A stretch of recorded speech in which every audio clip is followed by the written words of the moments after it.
Good morning, comic book fans. Welcome back to Comics in 5 Minutes. I am your ever-loving host, Shorty. I was planning on doing one of these yesterday. I was going to read um, Two Moons, one onto my own pull list and do a review from home. But I had some computer issues, and YouTube was being a little bit finicky for me. I'm hoping to get it sorted out today when I get home from work, so there might be one of the weekend for an extra review.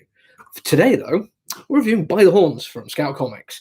And there's a lot I like about it, but if I have to completely honest, there's two things straight off the bat which need talking about. Number one is character design. Now, in the back of the book, the artist Muir, I forgot his first name, Jason Muir, sorry, actually does like a whole work in progress kind of thing, showing the various stages of the design. All very cool. I like reading about what they're doing in there.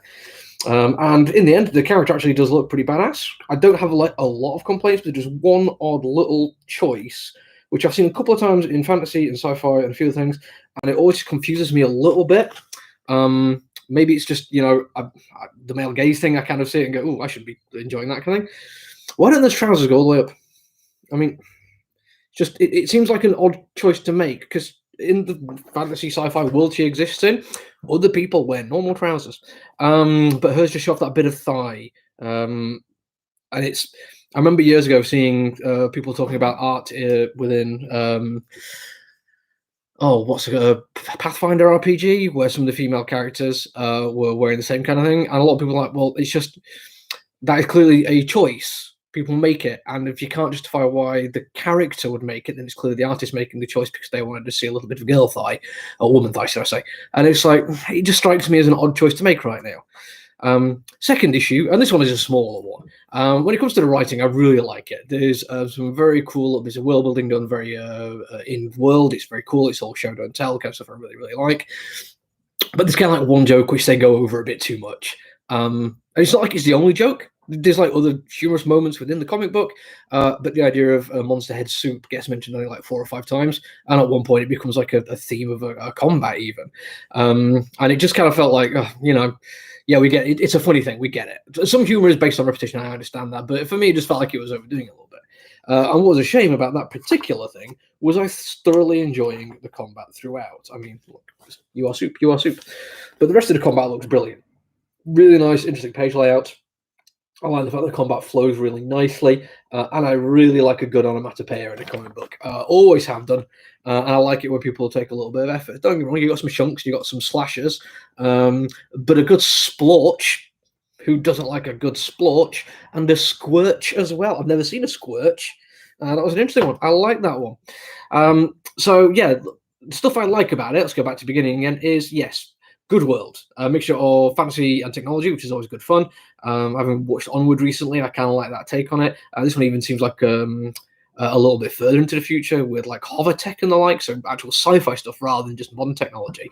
But there is still magic and monsters and all that kind of thing. People still do live more of a fantasy world existence.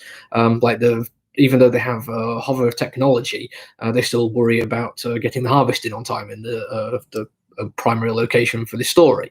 And I like the fact that it's not like one has replaced the need for the other. There's still an agrarian lifestyle going on. The world kind of makes sense that way. I'd like to see a little bit more about it, a little bit of background about why this kind of technology level is there. That'd be cool for me, at least. But the actual story then is somebody who's going out of their way to try and kill unicorns, which instantly shows like, well, that's a weird thing.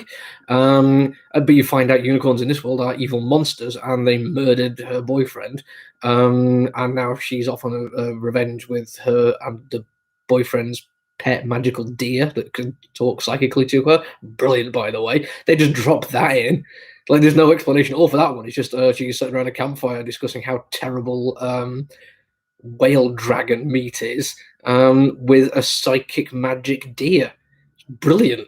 Love that kind of thing where they're just like, if they don't need to explain it, they don't. Just let it be part of the world and let the people enjoying the story just go, yeah, cool, that's a thing that happens now.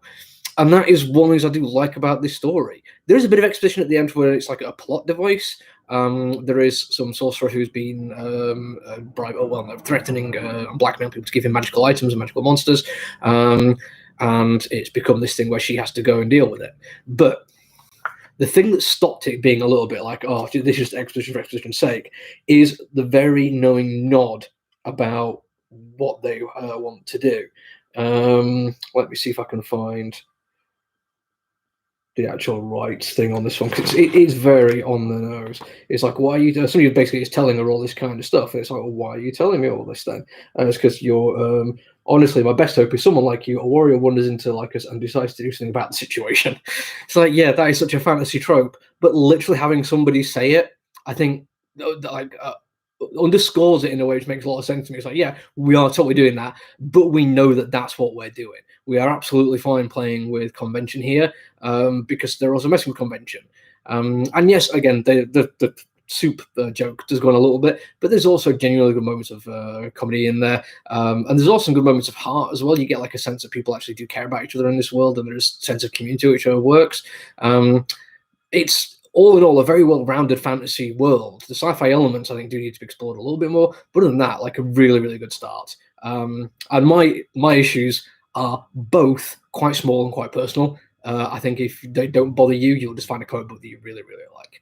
Anyway, that's it. I've gone way off my time today, so I'm going to go. I say I might, if I get my computer working at home, do another review later on this weekend. If not, I'll be back on Tuesday with new comic book day stuff. So take it easy, stay safe.